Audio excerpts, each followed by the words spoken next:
Un cos como assim dentro de Ayanan Sigurta, con no tem mejor regalo con perfume.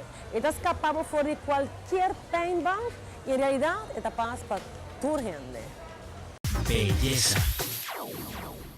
Com mais de 300 fragrâncias, Oils and Scents de Aruba Trading em Caia Grande está combina lançamento de produto e ambiente para algum dia divertido que o bolão não quer perder. 5 de dezembro, começando o weekend aqui, nós estamos começando com o lançamento de Liv, fragrância para Henne Humber, tem o caso aqui de linha Lacoste.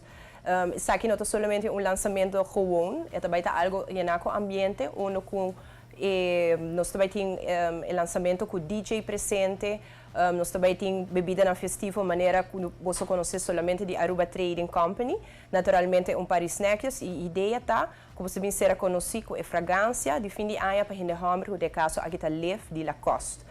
A colônia Liv de Lacoste inspirava para ganhar energia e entusiasmo. Uma fragrância que é desenhada para inspirar criatividade e estilo vanguardista. Uma fragrância que abre com explosão de citras e nota na verde fresco, seguida para nota de água e toque de palo gualac.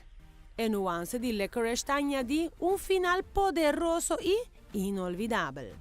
Seguinte dia, nós seguimos, já sabe, 6 de dezembro, nós temos o lançamento de caso aqui de Daisy Dreams by Marc Jacobs. E de caso aqui, esse aqui é um lançamento de uma fragrância nova. E bem será conhecido também com o Dencaia. Me tenho que agregar com a compra de produto aqui. Você vai ter tómbola para assim ganhar gift basket completamente llenado com o produto de Marc Jacobs.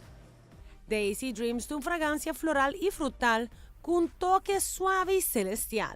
Inspirada por espírito sem limite de a Flor Daisy e a Cielo Blau. Elegância, feminidade e com interpretação nova.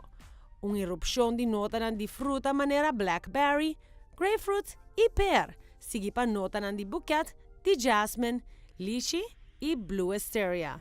E com potpourri de palo branco mais que água de coco, que te pronostica que a fragrância aqui também está best-seller na Oils and Scents e finíssima aqui. Belleza.